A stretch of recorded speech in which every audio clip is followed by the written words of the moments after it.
Hey everybody, welcome back to Mike's Wooden Things and Stuff, and welcome to another episode of Mike buys things that he didn't really need, but he wanted anyway.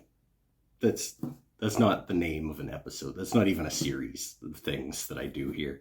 But today we're going to have a look at some new turning stuff that I got at Lee Valley this past weekend, and we're going to look at what my current arsenal of turning tools, why I'm adding this particular batch of things to my turning arsenal, and why I didn't really need to, but I think they will make a difference. So let's get into it. I'll show you what I currently use, and then we'll look at what I got. I would like to start by thanking my supporters over on Patreon and the people who buy stuff from my Etsy store. I'll have links to both of those things down below, because those are the people that make this show keep going. All right? So let's get into Mike bought more turning stuff day. Hey! All right, so let's start with the current crop of tools. This is where I started when I was, where I started. Hold on. This is where I started when I started turning. These crap little tools that came with my crap little lathe. These don't count. Where I actually started when I got into turning was with this set of 3 Penn State Industries carbide tipped turning tools. They were about $120 Canadian. Comes with a round tip, a square tip for roughing, and a pointy diamond tip for detail work.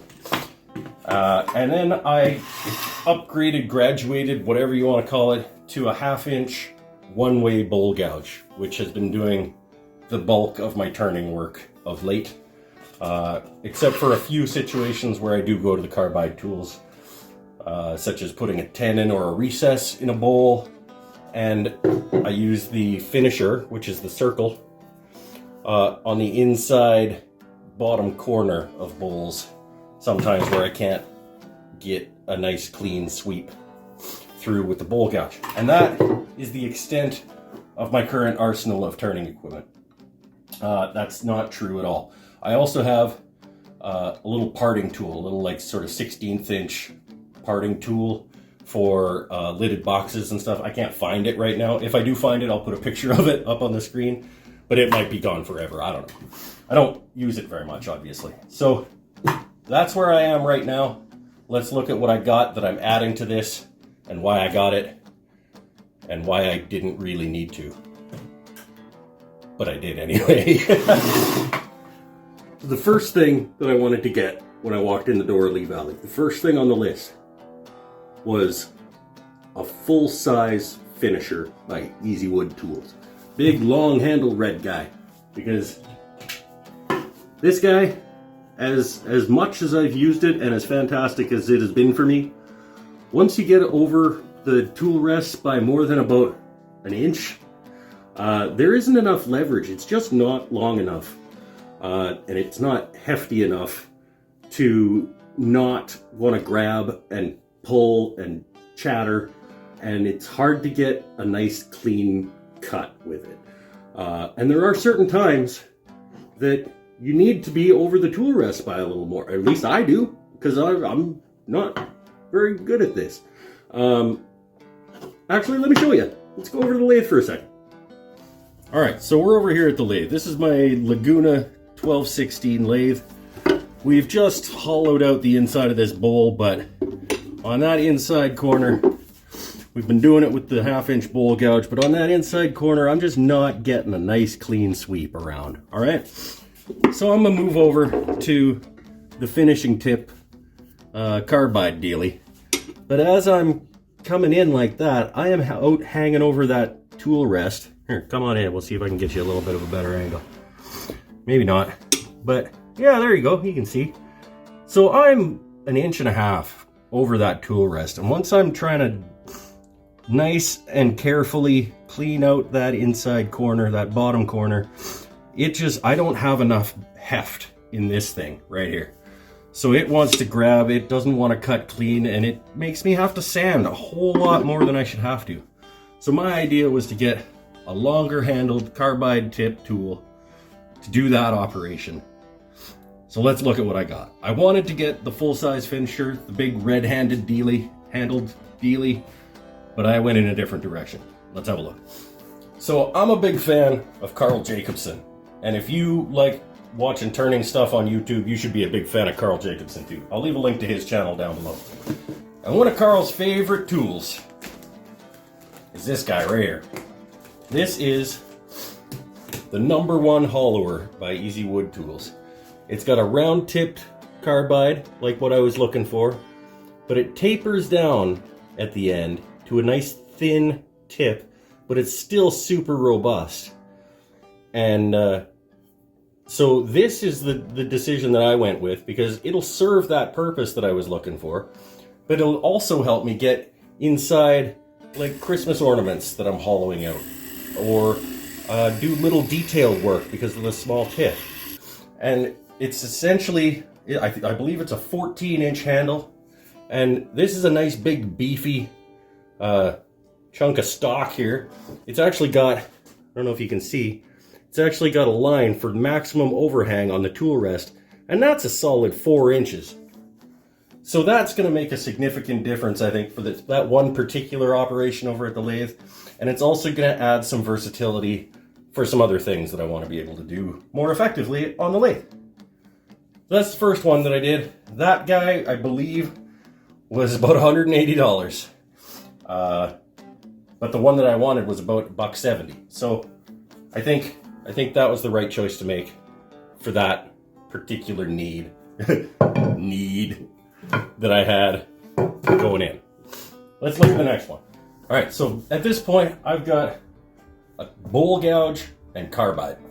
So I thought, because I'm always using my carbide stuff when I'm spindle turning, I should probably have some sort of spindle gouge.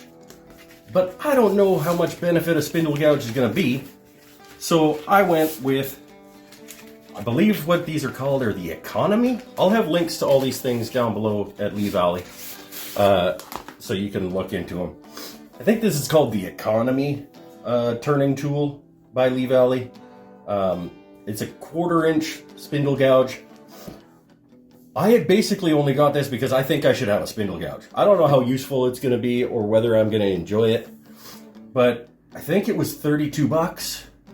So I'm going to give it a try. I'm going to add it to the arsenal. If it gets used, it gets used. If I don't enjoy it, I'm going to get the gunk off of it. It's got the little plastic dipped coating on it. I'm going to take that off. And you know what? If I don't end up using it, I'm not out a whole ton of money. And I think it's worth giving a go to see if I do actually need a spindle gouge in my arsenal. So that is number 2. Number 3 was a total accident. Let me show you. Number 3 I got because it was on the discount table. And I like saving money. It's not really saving money if you're spending money on a thing that's a discount that you weren't planning on buying. In any case, who can resist a discount table, right? So when I saw the Easy Wood Tools parting tool on the discount table for 25% off, I said, I guess I'm getting that too. And it turns out that that's a good thing, maybe, because I've completely lost my my parting tool that I said I have. Let's have a look at it. This is, I think, just a tad shorter. It's the same 14-inch handle that's on the hollower, but it's got this nice big robust steel shaft, and then it's got this extension that you put a replaceable carbide insert in that serves as your parting tool. So this carbide tip here, I think, is going to last for quite a while, and it comes with a second one and the little tool to replace it.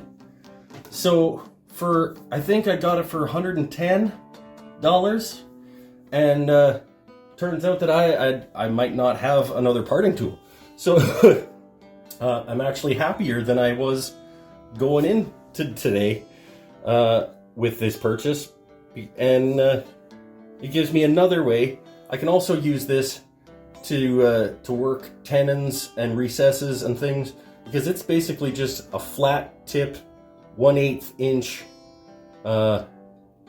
cutting tool that I'm sure I can find lots of uses for. And it's big and hefty and robust, and I can get it out over the tool rest and not worry about it grabbing and chopping and chewing away my wood. Okay, now those are the 3 actual turning tools that I got. Now let's look at the couple of ancillary items that I got, which were also not inexpensive. So this is my sharpening station. This is my Rikon, it's old dusty. This is my Rikon slow speed grinder that I sharpen my bowl gouge on. But I wanted to upgrade that too. So I got, the problem with these white, I don't even know what they're made out of. What are they made out of? Something, I don't remember what the name of the stuff is that makes these white wheels. But you gotta true them up once in a while with your little diamond dealy. And then make a bunch of gross dust that goes all over the place. And with the cubic boron nitride, or whatever CBN stands for, CBN wheel, first of all, it's a big fatty compared to, it's twice as fat as these guys. You don't ever have to true it. It absorbs heat instead of possibly bluing your tool if you do too much grinding on it. You got to go a lot slower with these guys than you do with this guy. So I went with the 180 grit CBN wheel that I'm going to replace one of these guys with, that I think is going to be an improvement on the grinder. I don't have to worry about burning my tool and losing its temper like I do sometimes when I'm turning. Yeah, and that's not an inexpensive upgrade that is also unnecessary. These are just fine, but why not improve things while you're improving things? I'm gonna get that on, and I'll try it out for a little while, and maybe do a follow-up on whether or not this was a good idea. Stay tuned. And last but not least, we're back over here at the lathe because I want to show you why I got the last thing that I got. While I'm thinning out the walls of a bowl, once I got the majority of the stuff out of the inside of a bowl, you start thinning out the inside of the walls, and here, let's spin it. Basically what I'm doing, actually I'm not usually doing it while it's spinning, but I come along here and I'm just kind of feeling where things get thicker and thinner, and kind of almost not guessing entirely how thick I am in certain areas, but it's not exactly exact. Right? And I've gotten by doing that so far. But I thought it was time for some thickness calipers. So the idea behind these guys is you're gonna put it in here, and then you're gonna gauge. Okay, so I'm that thick right there, and then over here I'm moving away from the bowl so I know when I've got an even thickness on the outside of the wall of my bowls, which, again, not entirely necessary, but I would like to start going a little bit thinner and a little bit more delicate with some of my bowls, and I think this is going to keep me from having some serious mistakes. And that thing was $70 too. So, yeah. I totally just realized that I had completely lied to you. That was not the last thing. This is the last thing. I also have gotten sick and tired of using a pipe clamp to put together pens. So I bought a pen vise, or a pen, what's this thing called? A pen dealy. Pen press, that's what it's called. So once you got your pen turned and you've got all your parts, you put it together with this thing. Actually, one of my viewers, Gord, sent me plans for making your own pen press out of plywood, and I was all set to do that. But you know what? This was $100, and I think it was going to cost me more than $100 worth of effort to make Gord's pen press. So I just went with this option. Get the bar on there. Got yourself pen press. Bolt that down someplace. It stays nice and steady. That's going to be a welcome addition, because sometimes I batch out pens by the dozen or more, and fiddling around with a bar clamp is this is going to speed up the process. This thing is going to pay for itself in time saved in one batch of pens. I'm sure of it. Yeah. Another thing I didn't need, because I was getting by without it, but another good addition, I think. So that's my new stuff. A couple of easy wood tools, carbide dealies, a thickness caliper, a CBN wheel, some Cork Nitrile stuff for the inside of my leg vise, but that's not really a turning thing. I also got some GlideCote, some Bostik GlideCote for my table saw and my bandsaw and my jointer surfaces and stuff. Yeah, overall, it was an expensive day. I think it was $607-ish. But you know what? That's what this hobby, you spend money to improve what you're doing in your hobby. And I think all of these things are going to lead to improvement in what I'm doing here in the shop.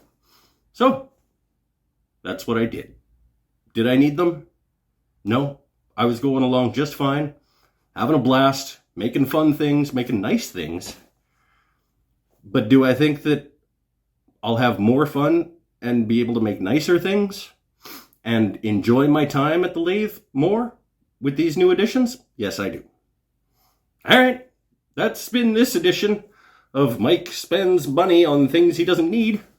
That should be a new series, because there's going to be more of these. I promise. Anyway, stay happy, stay healthy, stay safe. See you next time. Bye for now.